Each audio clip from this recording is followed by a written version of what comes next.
여러분 안녕하세요. 대담한 부산 진행의 조면주입니다. 부산시는 오는 2월 11일부터 14일까지 설 연휴 4일간 영락공원과 추모공원의 공설 묘지와 봉안시설을 전면 폐쇄합니다. 대신 1월 30일부터 2월 21일까지 설 연휴를 제외한 주말 기간 동안 사전 예약제를 시행한다고 하니까요. 부산시설공단 홈페이지를 통해 미리 예약해서 방문해 보시길 바랍니다. 자, 대담한 부산 이 시간은 우리 부산 지역의 다양한 분야에서 활동 중인 분들을 만나보고 있는데요. 오늘 함께 하실 초대 손님은 어떤 분이실지 먼저 화면으로 확인하시죠.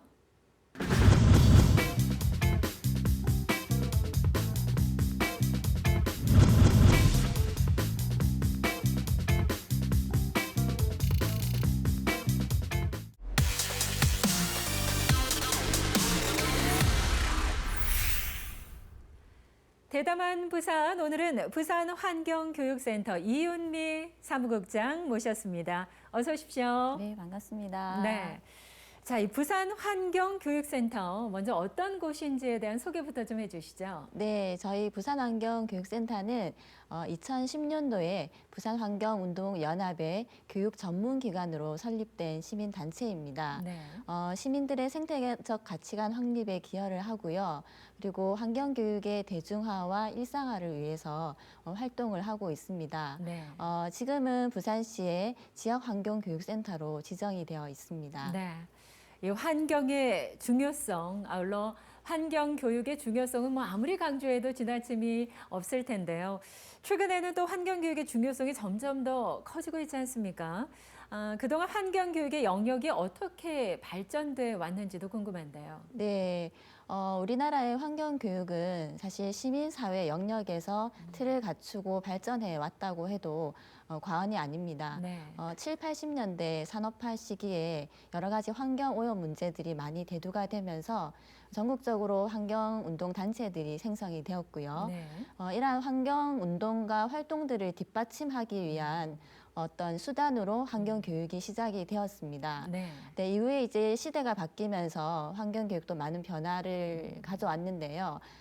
숲 체험이라든지 뭐 갯벌 체험이라든지 야외 생태 체험 활동을 좀 중시하는 방향으로 또 변화가 있었고요. 네. 최근래에는 이제 지역 중심, 그다음에 시민들의 사회 참여를 좀 중시하는 방향으로 환경 교육이 진행이 되고 있습니다. 네, 그러니까 가만히 앉아서 교육을 받는 것에서 그치는 것이 아니라 점차 직접 좀 참여하는 방식으로 변화되고 있다라는 말씀이신데 사실 학교에서도 환경 교육이 뭐 진행이 되고 있지 않습니까? 네. 시민단체와 학교 어떤 상생 관계를 갖고 함께 나아가야 하지 않을까 싶은데 이 부분은 어떤가요? 네, 우리나라 같은 경우는 이 교육 과정상 초등학교의 경우에는 전 교과에 걸쳐서 환경과 관련된 내용들을 담고 있는 범교과 영역으로 환경 교육을 실시를 하고 있습니다. 네. 중고등학교 같은 경우에는 환경이라는 교과목이 채택이 되어 있어서요. 단지 근데 이제 안타깝게도 이제 선택 과목으로 채택이 되어 있어서 실제 학교 현장에서 환경 교과를 선택하는 비중이 굉장히 미미합니다. 아무래도 입시 위주의 교육을 하다 보니까요. 네, 맞습니다. 네. 그래서 그런 교과목들이 우선시 되다 보니까 환경 교과는 조금 뒤로 밀리는 경향이 있었고요. 네. 그래서 저희 이제 시민사회 영역의 환경교육 단체들이 지금까지 노하우를 좀 많이 쌓아왔기 때문에 학교와 연계된 방식으로 지금 환경교육이 좀 많이 활성화되고 있고요. 네. 그래서 저희 센터도 그런 학교와 많은 협력을 하기 위해서 노력을 하고 있습니다. 네. 입시도 물론 중요합니다. 하지만 환경의 중요성을 학교라는 곳에서부터 우리 아이들에게 좀 중요성을 좀 심어줄 필요가 있지 않을까 싶고요. 어린 시절에 학교에서부터의 교육이 병행이 돼야 또 성인이 된 후에 자연스럽게 환경 교육도 실천이 되지 않을까 싶고요. 그런 의미에서 부산 환경교육센터의 역할이 참 중요할 것 같은데요. 이 센터에서는 주로 어떠한 활동들을 하고 계신 건가요? 예, 저희 센터의 이제 주요 첫째 활동들은 바로 교육 활동입니다. 네. 그래서 주로 이제 학생들 대상으로는 찾아가는 환경 교실을 진행을 하고 있는데요. 저희 센터로 직접 의뢰를 한 경우에 저희가 찾아가는 교육도 진행을 하고 있고요. 네. 그다음에 이제 정부나 공공기관들과 같이 연계된 사업을 진행을 하고 있습니다. 대표적으로는 저희가 2013년부터 환경부랑 같이 학교 민간 연계 지원 사업을 진행을 하고 있고요. 네. 그다음에 해양환경공단과도 2016년부터 해양환경교육 협력 사업도 진행을 하고 있습니다. 네. 그리고 또 시민 교육들도 활발하게 진행을 하고 있는데요. 주민자치센터라든지 복지관, 구군과 연계를 해서 교육을 진행하고 있는데 아무래도 시민 교육이 굉장히 중요합니다. 네. 왜냐하면 저희들이 이렇게 환경 교육을 진행하고 시민들의 어떤 가치관의 변화 이런 것들이 확립되면 현장에서 지역 사회에서 바로 실천 행동으로 그렇죠. 이어지기 때문입니다. 네. 그래서 이런 그 자치단체가 이런 시민 대상 환경 교육을 좀 더 많이 활성화시킬 필요가 있는 것 같습니다. 지금 현재까지는 성인들에 대한 교육 비중은 좀 적은 편인 것 같은데 어떤가요? 네, 맞습니다. 그 학생들 대상은 많은 환경 교육들이 진행이 되고 있는데요. 성인들은 좀 굉장히 미미한 지금 상황에 있습니다. 네. 좀 관심을 많이 가지고 적극적으로 환경 교육을 진행할 필요가 있습니다. 그래요. 학생들 같은 경우에는 뭐 학교나 단체 교육을 받을 수 있는 환경이 어느 정도 조성돼 있지만 성인이나 일반 시민들 같은 경우에는 따로 교육을 받을 수 있는 기회가 적은 게 사실인데 이런 부분에 대한 좀 개선도 필요한 부분이 아닐까 싶고요. 자, 이 부산 환경교육센터에서는 또 환경교육 어떤 프로그램 개발과 보급에도 많은 노력들을 하고 계신 것으로 아는데요. 그 부분에 대해서도 좀 소개해 주신다면요. 네, 저희 부산환경교육센터는 다양한 주제로 환경교육 프로그램들을 진행을 하고 있습니다. 물 환경이라든지 해양 환경, 자원순환, 기후변화, 또 환경보건까지 약 한 40개 이상의 프로그램을 지금 운영을 하고 있는데요. 네. 지금 이런 프로그램들 중에서 물환경 교육 프로그램 같은 경우에는 저희가 남구에서 시민 지도자 양성 과정을 저희가 직접 진행을 하면서 많은 선생님들을 배출을 하였습니다. 네. 이때 저희 물환경 교육 프로그램을 전수를 하여서요. 남구 지역에 있는 지역 아동센터 학교들에서 선생님들이 나가서 환경교육 봉사 활동도 진행을 하고 있습니다. 네. 예, 그리고 또 코로나 상황이 지금 진행되고 있어서 저희가 개발한 교구 중에서 일부를 지역 아동센터에 보급하는 사업도 진행을 했는데요. 대면 교육이 조금 어렵다 보니까 비대면으로 놀이 교구를 통해서 학생들이 환경에 대한 인식을 조금 증진시킬 수 있도록 하였고요. 그다음에 이제 저희가 온라인 콘텐츠 동영상을 환경 보건을 주제로 해서 하나 제작을 해서 유튜브에 게시를 하였습니다. 네네. 예, 그래서 불특정 다수의 많은 시민들이 관심을 가지고 볼 수 있도록 네. 그런 교육 활동들도 진행을 하고 있습니다. 유튜브에 들어가서 어떻게 좀 볼 수가 있는 건가요? 네, 저희 그 제목이 무심코노 꼼꼼이에스 생활 속 화학물질 이야기 이렇게 네. 쓰시면 관련 내용 3건을 볼 수 있습니다. 무심코 노, 네. 꼼꼼히 예스. 네. 재밌는데요. 네. 코로나19로 인해서 사실 이제 대면 수업이라든가 교육이 좀 힘들어지는 만큼 그러한 변화에 또 발빠르게 대응해서 유튜브를 통해서도 보다 많은 분들이 이렇게 또 온라인 교육을 받을 수 있기 때문에 좀 많은 분들이 들어가셔서 한 번쯤 보셨으면 하는 바람이고요. 네. 앞서 그 부산 환경교육센터의 교육 프로그램이 한 40여 가지 정도 된다고 하셨는데 어떠한 프로그램들이 가장 좀 호응이 좋은가요? 최근래에는 얼마 전에도 지금 가습기 살균제 사건의 1심 재판 결과 때문에 많은 분들이 우려스러운 목소리를 내기도 했는데요. 네. 환경 보건에 관련된 내용들이 특히 시민들 중심으로 굉장히 관심이 많습니다. 네. 그래서 저희가 화학물질 관련된 프로그램들을 작년 한 해에는 좀 활발하게 교육 프로그램을 진행을 하였습니다. 네. 학생들 같은 경우에는 직접 또 찾아가는 교육을 하신다고 하는데 아이들 같은 경우에 그 반응은 어떤가요? 저희들 프로그램의 가장 핵심적인 내용은 재미있는 환경 교육이고요. 체험 위주의 교육입니다. 네. 그래서 학생들이 어떤 그런 지식적인 전달만 이렇게 받는 것이 아니라 체험을 통해서 직접적으로 환경과 관련된 인식들을 알고 또 실천할 수 있도록 하는 부분에 포커스가 맞춰져 있거든요. 네. 그래서 그런 부분들의 학생들의 호응도가 굉장히 높은 편입니다. 네. 사실 환경교육이라고 해서 딱딱하고 재미없다가 아니라 재미있게 또 체험 위주로 아이들에게 다가가면 아이들의 뭐 인식 개선에도 좋고 좀 더 관심을 갖게 되는 그런 계기가 되지 않을까 싶고요. 네.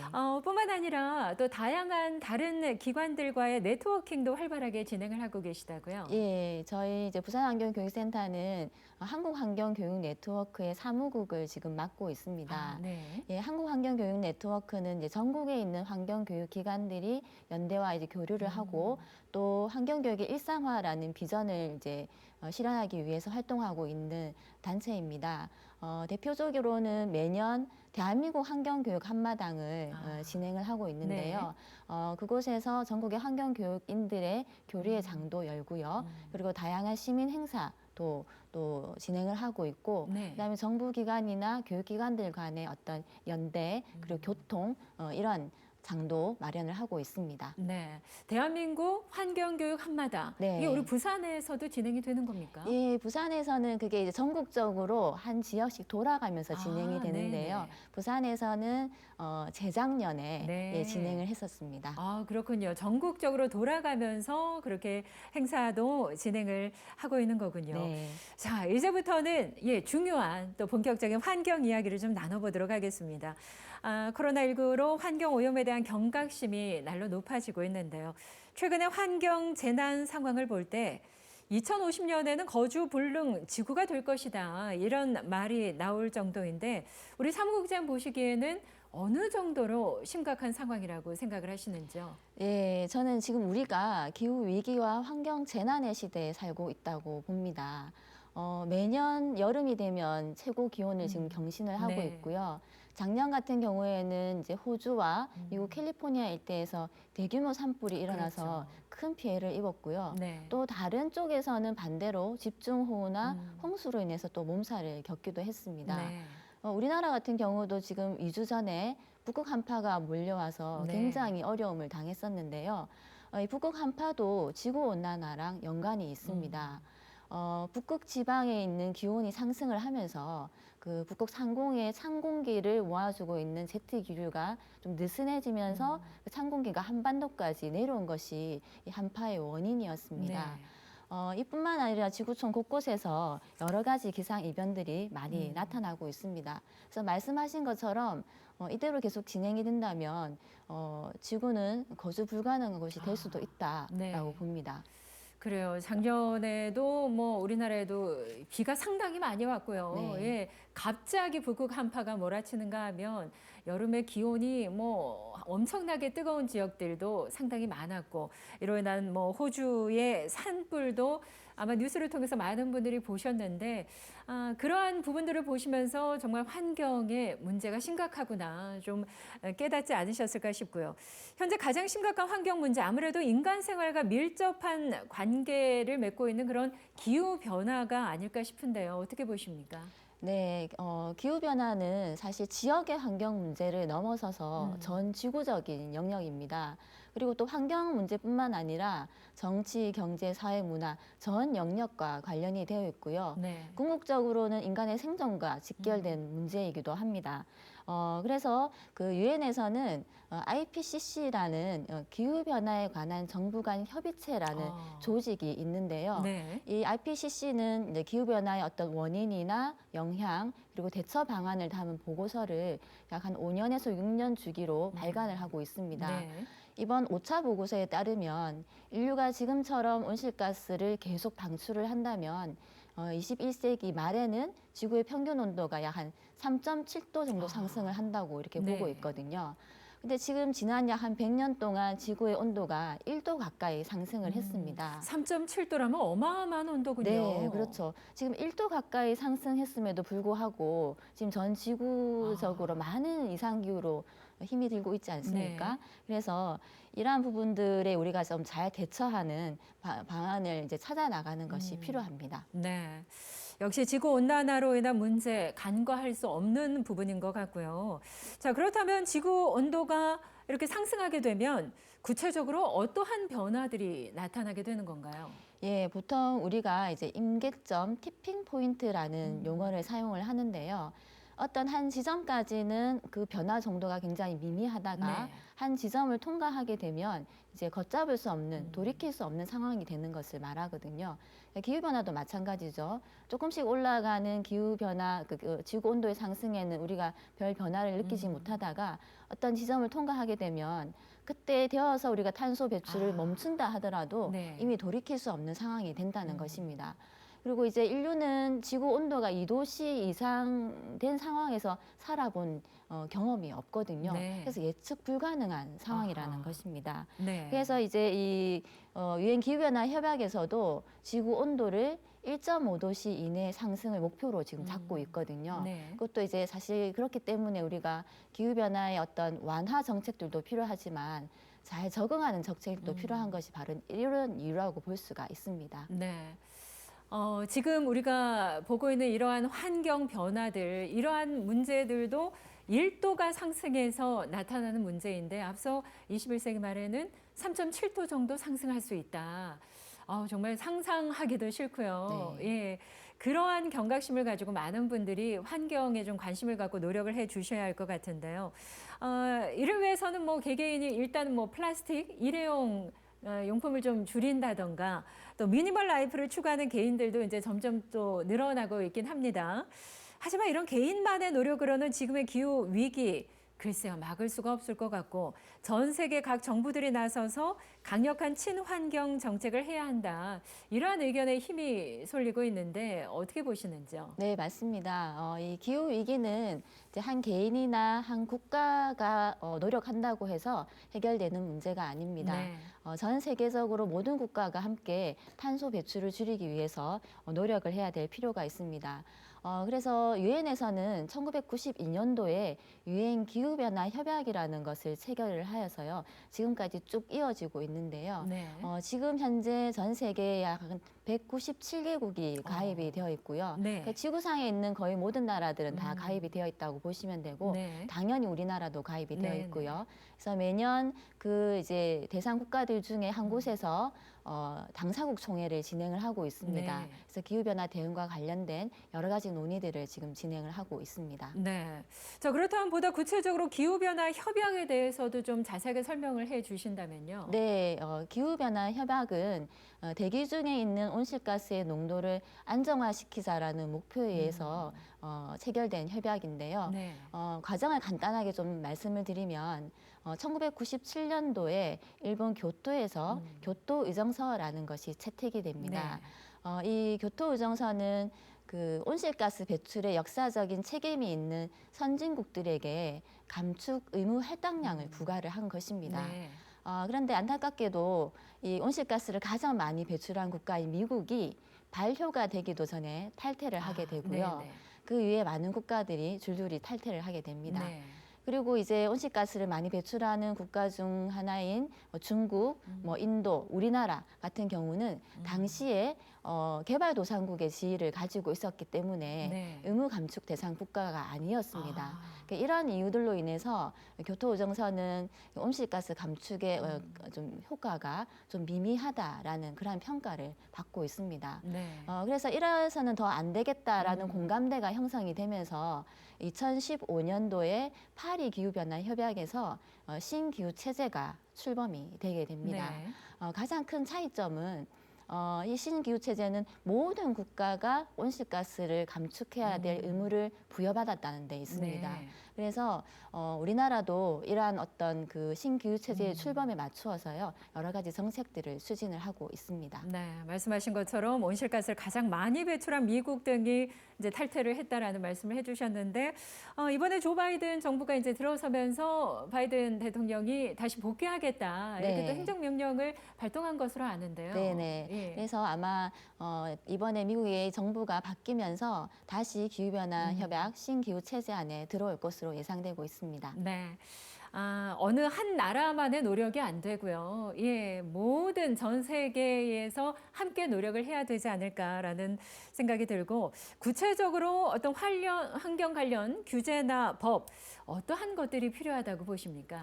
예, 지금 우리나라 같은 경우는 지금 작년 9월에 국회에서 기후위기 비상선언 결의안을 통과를 시켰고요. 네. 또 10월에는 문재인 대통령께서 2050 탄소 중립 선언을 하셨습니다. 이에 맞춰서 이제 정부에서도 탄소 중립 계획들을 발표를 하였는데요.